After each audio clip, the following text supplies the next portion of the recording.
favorit lover, kisah masa kecil Nabi sebagai manusia termulia, bahkan makhluk termulia, sudah barang tentu diketahui oleh setiap muslim.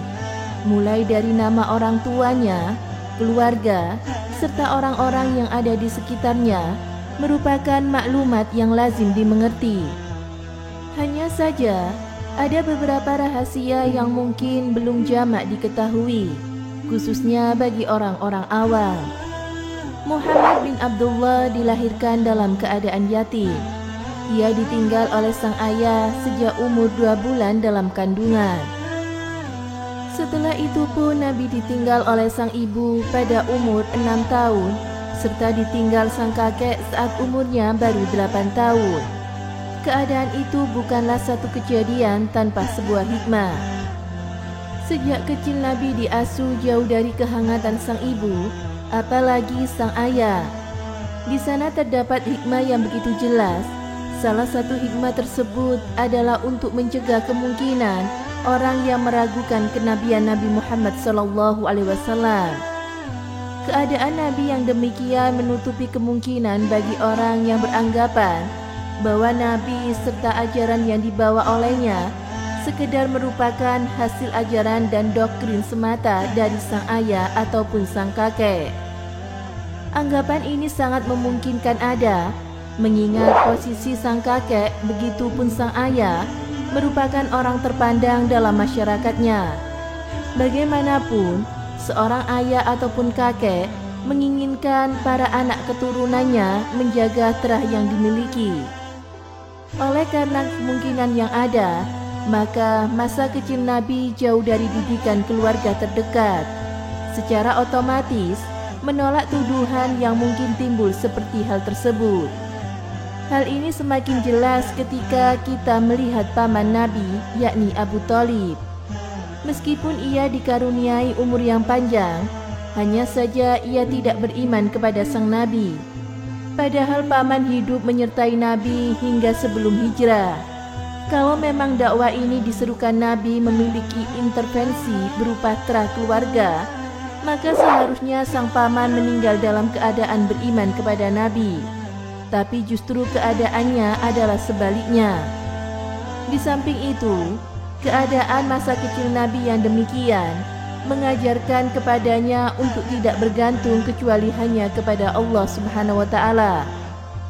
Keadaan ini menafsikan tumbuhnya sifat manja dan ketergantungan pada kenikmatan duniawi yang mungkin timbul dari Nabi kecil.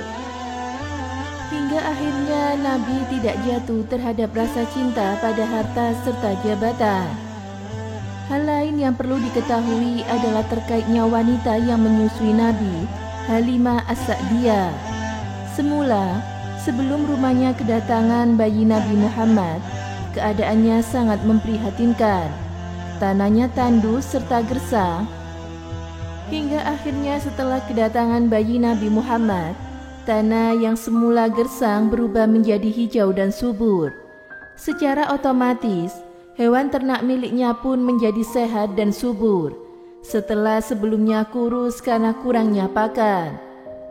Kejadian ini dengan jelas menunjukkan tingginya derajat Nabi meski masih bayi di hadapan Tuhan. Pernyataan ini menjadi benar, bukan klaim semata, dilandaskan pada sebuah analogi. Sebagaimana kita tahu bahwa syariat mengajarkan untuk tabarruk dengan orang-orang yang soleh, begitupun dengan anak turun Nabi ketika meminta hujan. Maka, jika orang soleh dan anak keturunan Nabi bisa memberikan berkah, lantas bagaimana dengan Nabi sendiri? Pastilah jauh lebih memberikan berkah. Ini semua sesuai dengan firman Allah yang artinya, "Aku tidak mengutusmu Muhammad kecuali untuk menjadi rahmat bagi alam semesta." Al-Quran Surat Al-Anbiya ayat 107. Selain hal tersebut, ada juga kejadian dada Nabi yang dibedah oleh malaikat Jibril. Saat itu, Nabi kecil tengah bermain dengan 2 orang anak. Kemudian datanglah malaikat Jibril membedah dada Nabi.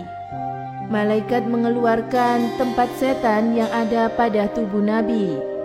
membasuhnya dengan air zam-zam, kemudian mengembalikan ke tempat semula. Sebagaimana diriwayatkan oleh Imam Muslim dari sahabat Anas bin Malik. Kejadian ini mengandung hikmah, sebagaimana diungkapkan oleh Syekh Al-Buti, bahwa yang terjadi bukanlah proses pencabutan kelenjar keburukan yang ada pada tubuh Nabi. Jika memang yang dilakukan adalah menghilangkan kelenjar keburukan, maka semua orang jahat bisa langsung menjadi baik dengan mengoperasi kelenjar tersebut. Hikmah sebenarnya dari kejadian tersebut adalah proses mempersiapkan diri Nabi sejak kecil untuk menerima wahyu. Dengan demikian, proses ini merupakan proses maknawi.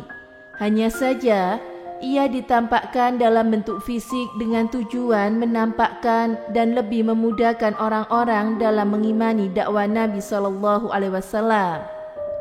Hal-hal tersebut sekiranya perlu menjadi pola pikir umat muslim, sehingga dengan demikian seorang muslim mampu mengcounter anggapan-anggapan miring yang ditujukan kepada Nabi Muhammad SAW. Masya Allah, ternyata itulah rahasia masa kecil Nabi Muhammad SAW. Kenapa beliau ditinggal oleh orang-orang yang beliau cintai sejak kecil? Ternyata Allah Subhanahu wa Ta'ala telah memberikan hikmah dari kisah-kisah tersebut. Semoga bermanfaat. Thank you for watching. See you, bye-bye. Wassalamualaikum warahmatullahi wabarakatuh.